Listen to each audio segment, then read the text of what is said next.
அனைவருக்கும் வணக்கம். ஃபர்ஸ்ட்டு வீடியோக்குள்ள போறதுக்கு முன்னாடி உங்க எல்லாத்தையும் ஒரு பெரிய சாரி கேட்டுக்கிறேன். ஏன் அப்டின்னா, கன்டினியூஸா நம்ம சேனல்ல வீடியோ போட முடியல. நெறைய அப்டேட்ஸ் நடந்துட்டு இருக்கு. நம்மளால உங்ககிட்ட வந்து ஷேர் பண்ண முடியல. ஏன் அப்டின்னு நம்ம சேனல ஃபாலோ பண்ணக்கூடிய க்ளோஸா ஃபாலோ பண்ணக்கூடிய நெறைய பேருக்கு தெரியும். நம்ம பிசிக்கலி நாட் வெல் அப்டிங்கிறதுனால தான் நம்மளால வீடியோஸ் வந்து கன்டினியூஸா போட முடியல. நெறைய சப்ஸ்கிரைபர்ஸ் வந்து கால் பண்ணி கேட்டீங்க. உடம்ப பார்த்துங்க அப்புறம் வீடியோ போட்டுக்கலாம் அப்டின்னு சொன்னீங்க. நெறைய பேர் வந்து கமெண்ட்ஸ்ல பேசுனீங்க. உங்களுடைய அன்புக்கு ரொம்ப ரொம்ப ரொம்ப ரொம்ப நன்றிங்க. தமிழ்நாட்டுல நெறைய அப்டேட்ஸ் நடந்துருச்சு.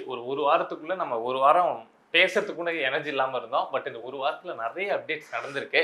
பட் நான் பார்த்து ரொம்ப இம்ப்ரெசிவா பார்த்த ஒரு விஷயம். ஸோ அத பத்தி தான் இந்த வீடியோல பேசப் போறோம். என்ன விஷயம் அப்டின்னா, அந்த அந்த ஒரு இன்டர்வியூ பத்தி தான் பேசப் போறோம். இன்டர்வியூ அப்டின்னாலே நேரம் நீங்க கெஸ் பண்ணியிருப்பீங்க. ஜோசன் சஞ்சய் அவர்களுடைய இன்டர்வியூ பிஹைண்ட் வுட்ஸ்ல வந்தது. 3 பார்ட் வந்தது. ஃபர்ஸ்ட் பார்ட் வந்து கிட்டத்தட்ட ஒரு 6 மில்லியன் வியூஸ் போயிருந்தது. செகண்ட் பார்ட் வந்து 3 மில்லியன் வியூஸ். தேர்ட் பார்ட் வந்து 1.5 மில்லியன் வியூஸ் நான் பார்த்த வரைக்கும் போயிருந்தது. ஸோ 3 பார்ட்டியும் பார்த்துட்டு வந்து தான் அத பத்தி உங்ககிட்ட பேச வந்திருக்கேன். ஸோ அது பேசுறதுக்கு முன்னாடி ஒரு விஷயத்த நான் எப்படி பார்க்குறேன் அப்படிங்கிறத உங்கள்ட்ட சொல்லிட்டு அதுக்கப்புறம் அந்த இன்டர்வியூ தான் கம்ப்ளீட்டா பேசப் போறோம். ஃபர்ஸ்ட் என்ன அப்படின்னா, யாரோ ஒருத்தவங்க சும்மா ஏதாவது செய்றாங்க அப்படின்னா பார்த்துட்டு நான் டக்குன்னு அப்படியே வாவ்! சூப்பர்ல அப்படிலாம் நான் இம்ப்ரெஸ் ஆகுற ஆள் கிடையாது. யாராவது ஒருத்தவங்க செய்றாங்கன்னா, அது ஒர்த்தா, அதுக்கு அவங்க எவ்வளோ எஃபோர்ட் போட்டுருக்காங்க அப்படிங்கிறதெல்லாம் பார்த்துட்டு தான் ஒருத்தவங்கள பார்த்து உண்மையாவே எனக்கு அப்படியே பிரமிப்பா இருந்துச்சுன்னா, செம்ம அப்படின்னு சொல்லுவேன். உண்மையாலுமே இந்த இன்டர்வியூவ பார்த்ததுக்கப்புறம் எனக்கு விஜய் அவர்கள் மேலயும் சரி, இதுக்கு முன்னாடி ஒரு ஒரு லெவல் இருந்திருக்கும்ல, விஜய்னா இவ்வளோ பிடிக்கும். சிஎம்னா இவ்வளோ பிடிக்கும் அப்படின்னு ஒரு லெவல் இருந்திருக்கும்ல. ஸோ இந்த இன்டர்வியூ பார்த்ததுக்கப்புறம் அது எவ்வளவோ ஸ்கேல் அப் ஆயிருக்கு. விஜய் அவர்கள் மேலே மரியாதை கூட்டிடுச்சு அப்படிங்கிறத தாண்டி சங்கீதா அவர்கள் மேலே ஜோசன் சஞ்சய் அவர்கள் மேலே அவங்களுடைய ஃபேமிலி அந்த பாண்டிங் மேலே எனக்கு அப்படியே மரியாதை உண்மையாலுமே வேற லெவல் மாறி இருக்கு. 2 விஷயம். ஒன்று, வளர்ப்பு ரீதியாக இவ்வளவு சூப்பராக வளர்த்துருக்காங்க. ஒரு குழந்தைய எவ்வளவு பணக்கார வீட்டு பிள்ளையா இருந்தாலும் பரவாயில்ல, அப்பா அம்மா கரெக்டாக வளர்க்கணும்னு நினச்சா சூப்பராக வளர்க்கலாம் அப்படிங்கிற மாதிரி வளர்த்துருக்காங்க அப்படிங்கிறது ஃபர்ஸ்ட் விஷயம். அதே மாதிரி பெரிய பெரிய பணக்காரங்க வீட்டு பிள்ளைகளுக்கு வந்து ஒரு பெரிய கமிட்மெண்ட்ஸ் இருக்காது. அவங்க வந்து அவங்கள ஸ்கில் டெவலப்மெண்ட் பண்ணிக்கணும், அவங்க அது செய்யணும் இது செய்யணும் அப்படின்னு கமிட்மெண்ட் இருக்காது. ஜாலியாக சுற்றுவாங்க, போவாங்க, வருவாங்க அப்படிங்கிற மாதிரி தான் இருக்கும். விஜய் அவர்களுக்கு கூட சின்ன வயசுல இருக்கப்போ லைஃப்ல சக்ஸஸ் பண்ணணும் அப்படிங்கிற அந்த தாகம் இருந்திருக்கலாம். ஆனால் ஜோசன் சஞ்சய்க்கு அது இருக்க வேண்டிய தேவையே கிடையாது. பட் ஆனால் அப்படி இருக்க விடாம மகனை வந்து அந்த ஸ்கில் மேல வந்து ஏதாவது ஒரு விஷயம் மேல பேஷனேட்டா இருக்கணும் அப்படின்னு சொல்லி கொடுத்து வளர்த்து இந்த இடத்துக்கு கொண்டு வந்தது. ஸோ இந்த விஷயத்த பார்க்குறப்போ உண்மையாலுமே மரியாதை அப்படிங்கிறது அதிகமாயிடுச்சு. ஸோ இப்போ இன்டர்வியூல நடந்த விஷயங்களை பத்தி என்ன போச்சு அப்படிங்கிறத பேசிடுவோம். ஜோசன் சஞ்சய் அவர்கள் இந்த இன்டர்வியூ கொடுத்த சுச்சுவேஷன் அப்படிங்கிறது ரொம்ப கிரிட்டிக்கலான ஒரு சுச்சுவேஷன். ஃபேமிலி சைடும் சரி, பொலிட்டிக்கல் சைடும் சரி, அதை தாண்டி போயிட்டு இருக்கக்கூடிய சில ரூமர்ஸ், சில விஷயங்கள் பேசப்பட்டிருக்குல்ல. ஸோ அந்த சுச்சுவேஷன் பார்த்தாலுமே ரொம்ப ஒரு கிரிட்டிக்கலான சுச்சுவேஷனில் தான் சஞ்சய் அவர்கள் இந்த இன்டர்வியூ கொடுத்துருந்தாங்க. படத்துடைய ப்ரொமோஷன், சிக்மாவுடைய ப்ரொமோஷனுக்காக இந்த இன்டர்வியூ வந்து கொடுத்துருந்தாங்க அப்படின்னா ஒன்றும் ஒரு பிரச்சனையும் கிடையாது. வரலாம், உட்காரலாம், என்ன கேள்வி கேட்குறாங்களோ பதில் சொல்லலாம், படத்தை பற்றி சுற்றி என்ன வேணா கேள்வி கேட்டாலும் பதில் சொல்லிட்டு போயிடலாம். ஆனால் இந்த இன்டர்வியூ நான் உட்கார்றேன் இவ்வளோ ஒரு ஹார்டான சுச்சுவேஷன், அப்பாவை சுற்றி ஃபேமிலியை சுற்றி போயிட்டு இருக்கப்போ நான் வந்து உட்கார்றேன் அப்படின்னு சொல்லிட்டு சஞ்சய் அவர்கள் வந்து ஒரு முடிவு எடுத்ததே ஒரு போல்டான டிசிஷன் தான். எனக்கு தெரிஞ்சு எப்படி ஒத்துக்கிட்டாங்க அப்படின்னு தெரியல. ஒருவேளை சங்கீதா அவர்கள்ட்ட கேட்டு இல்லை ஃபேமிலிகிட்ட எல்லாத்தையும் டிஸ்கஸ் பண்ணி இந்த மாதிரி ஒரு இன்டர்வியூ கேட்குறாங்க, நான் கொடுக்கலாமா அப்படின்னு கேட்டு சஞ்சய் மேலே உள்ள ஒரு நம்பிக்கையில் அவன் கரெக்டாக பதில் சொல்லுவாப்புல, என்னென்ன சொல்லணும், எந்த வார்த்தையை ட்ரிக்கியாக யூஸ் பண்ணி சொல்லணும் அப்படிங்கலாம் கரெக்டாக சொல்லுவார் அப்படின்னு சொல்லி ஃபேமிலி ஒத்துக்கிட்டு தான் இதை கொடுத்துருப்பார் அப்படின்னு நினைக்கிறேன். ஏன்பா இவ்வளோ காம்ப்ளிகேட்டாக இந்த விஷயத்த பேசுகிற, அவ்வளவு என்ன இன்டர்வியூ கொடுத்துட்டார் அப்படின்னா, உங்களுக்கு தெரியும் விஜய் அவர்கள் சுற்றி எவ்வளவு, விஜயோட குடும்பத்தை சுற்றி, விஜயோட மகன், மகள், அவங்களுடைய மனைவி, இவங்களை சுற்றி எந்த அளவுக்கு நான் அதுக்குள்ள ஒரு நெகட்டிவ் ஷேடு வச்சு போயிட்டு இருக்குல்ல, அதுக்குள்ளே போக வேணாம் அப்படின்னு நினைக்கிறேன். பட் எந்த அளவுக்கு மோசமாக பேசப்பட்டு இருக்கு அப்படின்னு தெரியும். ஸோ அதை மாதிரியான விஷயங்களை பேசுகிறப்போ என்னதான் இருந்தாலும் அப்பா என்னதான் எங்களுக்குள்ள சண்டை, எது வேணாலும் போட்டுங்க, ஆனால் என்னுடைய அப்பா அவருங்க, அவருடைய மகன் நாங்கள் மகன் இங்கே இருக்காங்கங்க, மனைவி இங்கே இருக்காங்க அப்படிங்கிற மாதிரி ஒட்டு அந்த அந்த குடும்பத்துக்குள்ள அந்த பிரேக்கிங் அப்படியே எல்லாமே ஒன்று உடஞ்ச மாதிரி காமிச்சாங்கல்ல, அது எதுவுமே கிடையாது.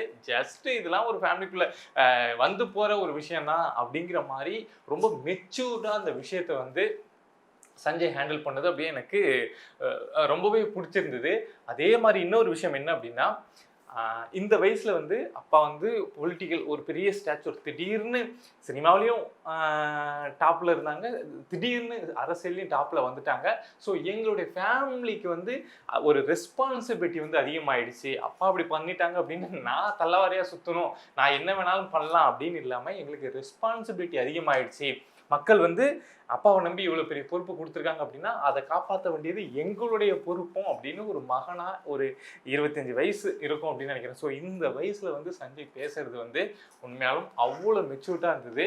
என்னதான் சங்கீதா அவர்களும் பணக்கார வீட்டு பொண்ணு தான், நமக்கு தெரியும், பெரிய இடத்து பொண்ணு தான். ஸோ அப்படி இருந்தும் விஜய் அவர்களுக்கு மகனை வளர்க்கவோ மகள் கூட டைம் ஸ்பெண்ட் பண்ணவோ அப்போ இருந்தே டைம் இருந்திருக்காது. ஏன்னா அவர் அப்போ இருந்தே ஒரு 15 வருஷமாவே பெரிய ஸ்டார் அவர்.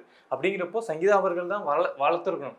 சங்கீதா அவர்கள் நானும் பெரிய இடத்து புள்ள தான் அப்படின்னு புள்ள மேலே ஒரு இது இல்லாமல் இருந்தால், புள்ள பணம் இருக்குது, சந்தோஷமாக வளர்ந்துருக்கும், அது நினைக்கிறத செஞ்சுருக்கும். ஆனால் ஒரு சமூகத்தில் ஒரு பொறுப்பாக வளர்ந்துருக்குமா, இதை மாதிரியான ஒரு வார்த்தைகளை வந்து பயன்படுத்தி அது இன்டர்வியூ பேசுமா அப்படின்னா பேசாது. பட் 2 பேரும் வளர்த்து, விஜய் அவர்களும் சரி சங்கீதா அவர்களும் சரி ரொம்ப நல்லா ஒரு எக்ஸாம்பிளாக, ஒரு அப்பா அம்மானா என்ன பிரச்சனை வேணாலும் சுற்றி போகட்டும், ஆனால் பிள்ளைய சரியாக வளர்க்கணும் அப்படிங்கிறதுக்கு உதாரணமாக இந்த சஞ்சய் அவர்களுடைய இன்டர்வியூ பார்த்தேன். ரொம்பவே நல்லா இருந்துச்சு. நான் அதான் சொல்கிறேன்ல, எனக்கு விஜய் அவர்கள் மேலே இதுக்கு முன்னாடி ரொம்ப ஒரு பெரிய மரியாதை, ஃபேமிலி பேக்ரவுண்டில் அவர் அப்படி இருப்பார் அப்படிங்கிற அளவுக்குலாம் கிடையாது. என்னுடைய வீடியோஸை பார்க்கக்கூடிய நிறைய பேருக்கு தெரியும். பட் இந்த இன்டர்வியூவை பார்த்ததுக்கப்புறம், அவங்களுடைய மகன் கொடுத்த இன்டர்வியூ பார்த்ததுக்கப்புறம் விஜய் மேலேயும் சங்கீதா மேலேயும் எனக்கு மரியாதை கூடுது. அப்படின்னா அவங்களுடைய மகன் கொடுத்த இன்டர்வியூ எந்த அளவுக்கு ஒரு கிளாஸாக இருக்கும், எந்த அளவுக்கு ஒரு மெச்சூர்டாக இருந்திருக்கும் அப்படிங்கிறத யோசிச்சு பாருங்கள். நீங்களும் பார்க்கல அப்படின்னா பிகைண்ட் ரூட்ஸில் போயிட்டு பாருங்கள். 3 பார்ட் இருக்குது. 3 பார்ட்டுமே ஒர்த்தான விஷயங்கள் தான் பேசியிருக்காப்புல சஞ்சய். ஸோ போயிட்டு பாருங்கள். பார்த்தீங்க அப்படின்னா உங்களுக்குமே லைஃப்பில் வந்து ஒரு ஹார்டான சுச்சுவேஷனை எப்படி ஈஸியாக ஹேண்டில் பண்ணுறது அப்படிங்கிற ஐடியா கண்டிப்பாக கிடைக்கும். எனக்கு இந்த இன்டர்வியூ பார்த்ததுக்கப்புறம் ஒரு தெளிவு கிடைச்சிது. என்னதான் சுச்சுவேஷன் எப்படி போனாலும் நாம் நம்மளுடைய மைண்டை ஃபோக்கஸ்டாக வச்சுட்டு நம்ம வேலையில் சரியாக இருக்கணும் அப்படின்னு தெரிஞ்சுக்கிற அளவுக்கு எனக்கு ஒரு கிளாரிட்டி கிடைச்சிது. அதே மாதிரி சிக்மா மூவி, ஜோசன் சஞ்சய் டைரக்ஷனில் வெளியாக போகிற மூவி எல்லாமே ரெடி ஆகிட்டுருக்கு. ஸோ அந்த படத்து மேலேயுமே எனக்கு வந்து ஒரு பெரிய எக்ஸ்பெக்டேஷன் அப்படிங்கிறது வந்திருக்கு. அவர் வந்து விஜயோட பையன் ஒரு படம் டைரக்ட் பண்ணுறாரு, அது எப்படி இருக்கும் அப்படிங்கிறதெல்லாம் தாண்டி இப்படி பேசக்கூடிய ஒரு பையன் எதை மாதிரியான ஒரு படத்தை எடுத்திருப்பாரு, என்ன விஷயத்த சொல்லியிருப்பாரு, பிளானோட சும்மா ஒரு ஆக்சிடெண்ட்டாக அப்பா பெரிய ஹீரோ அப்படிங்கிறனால நானும் படம் எடுக்க வந்தேன் அப்படின்னு இல்லாமல் ஒரு பெரிய பிளானோட பெரிய ஐடியாவோட அதுக்கு தன்னை தயார்படுத்திக்கிட்டு சஞ்சய் அவர்கள் வந்து தயாராகியிருக்காங்க சினி ஃபீல்டுக்கு. அந்த பேஷன் வந்து ஒரு இந்த அளவுக்கு கொண்டு போய் தள்ளியிருக்கு அப்படிங்கிற விஷயத்த அந்த இன்டர்வியூ மூலமாக நம்மளால கிளியராக புரிஞ்சிக்க முடியுது. ஸோ அப்படி இருக்கப்போ அதை மாதிரியான ஒரு நபர்கிட்ட இருந்து எதை மாதிரியான படம் அவுட்புட்டாக வந்திருக்கு, என்ன சொல்லியிருக்காரு, டைலாக் எப்படி இருக்குது, படத்தில் மேக்கிங் எப்படி இருக்குது அப்படிங்கிற விஷயத்தெல்லாம் தெரிஞ்சுக்கிறதுக்கு எனக்குமே ஆர்வமாக இருக்குது. அதே மாதிரி அப்பா சிஎம் அப்படிங்கிற அந்த அந்த ஒரு ஆட்டிடியூட் இருக்குல்ல, நீங்கள் உதயநிதி கிட்ட பார்த்துருந்தா கூட இருக்கும், இல்லை கருணாநிதி இருக்கிறப்போ நீங்கள் ஸ்டாலின் கிட்ட பார்த்துருந்தீங்கன்னா கூட அப்பா சிஎம் அப்படிங்கிற அந்த அந்த ஒரு லெகசி ஒரு இருக்கும். பட் ஆனால் இந்த இன்டர்வியூவில் எங்கேயுமே இந்த விஜய் தமிழ்நாட்டோட சிஎம் அப்படின்னு தெரியாத யாராவது கூப்பிட்டு உட்கார வச்சு நீங்கள் பார்க்க சொன்னால் கூட சிஎம் பையன் மாதிரி ஒரு நடந்து அப்படிங்கிற எதுவுமே இல்லாமல் ரொம்ப யதார்த்தமாக அப்படியே அந்த இன்டர்வியூ போனது உண்மையாலுமே நல்லா இருந்துச்சுங்க. நான் அதை தான் உங்கள்கிட்ட ஃபஸ்ட்டு சொல்லணும்னு நினச்சேன். என்னுடைய எப்பயாவது தான் ஏதாவது சில இன்டர்வியூஸ் தான் திடீர்னு ஹைலைட் ஆகும். இதுக்கு முன்னாடி கோபிநாத் அரவிந்த் சுவாமி பேசின ஒரு இன்டர்வியூ வந்து அவ்வளோ இம்பாக்டை கிரியேட் பண்ணிச்சு சொசைட்டியில். அரவிந்த் சுவாமியோட ஸ்பீச் வந்து அப்படி இருந்துச்சு. என்னன்னா லைஃப் எக்ஸ்பீரியன்ஸாக லைஃப் லெசன் இந்த மனுஷன் இப்படி வீசுறாரு வாரி வார்த்தைகளில், ஒரு இன்டர்வியூ இவ்வளோ ஒர்த்தாக இருக்க முடியுமா அப்படின்லாம் தோணுச்சு. ஸோ அதே மாதிரி அப்பப்போ சில வீடியோஸ் வந்து வைரல் ஆகும். ஸோ இப்போ இந்த வீடியோ பார்த்ததுக்கப்புறம் எனக்கு அவ்வளோ திருப்தியாக இருந்துச்சு, அவ்வளோ சந்தோஷமாக இருந்துச்சு. விஜய் அவங்களோட ஃபேமிலி மேலே மரியாதையும் கூடிடுச்சு அப்படின்னு நினைக்கிறேன். ஸோ அவங்களே இவ்வளோ ரெஸ்பான்சிபிலிட்டியோட அவங்க பையன் அவங்களே இவ்வளோ ரெஸ்பான்சிபிலிட்டியோட எவ்வளோ இதுவாக இருக்கிறப்போ டிவிகேவில் இருக்கக்கூடிய கீழே நிறைய பிரச்சனைகள்லாம் போகுது, நிறைய டிவிகே தொண்டர்கள் டார்ச்சல் பண்ணுறாங்க பப்ளிக் அப்படிங்கிற விஷயம்லாம் பார்க்குறோம்ல.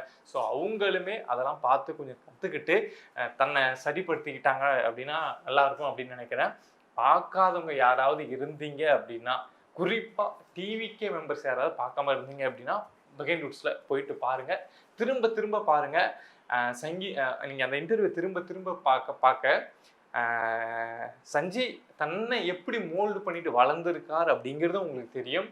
அதே மாதிரி சஞ்சயோட பேரண்ட்ஸ் வந்து நம்ம சஞ்சயை எந்த அளவுக்கு ஒரு நல்ல பையனாக வளர்த்துருக்காங்க, உலகம் அறிஞ்ச பையனாக, நல்ல விஷயங்கள் நல்லது கெட்டது தெரிஞ்ச பையனா, ஒரு சுச்சுவேஷனை எப்படி ஹேண்டில் பண்ணணும் அப்படிங்கிற ஒரு பக்குவப்பட்ட பையனா வளர்த்துருக்காங்க அப்படிங்கிற விஷயம் உங்களுக்கு தெரியும். தொடர்ந்து பேசுவோம். இதை மாதிரி நம்மளை சுற்றி நடக்கக்கூடிய விஷயங்கள், அது அரசியல் சார்ந்த விஷயங்களாக இருக்கலாம், இல்லை சொசைட்டியில் நடக்கக்கூடிய வேறு வேறு விஷயங்களாக இருக்கலாம். எதுவாக இருந்தாலும் நீங்கள் தெரிஞ்சுக்கணும் அப்படின்னு நினச்சிங்கன்னா மறக்காமல் பிரபா டாக்ஸ் சேனலை சப்ஸ்கிரைப் பண்ணி சப்போர்ட் பண்ணுங்கள்.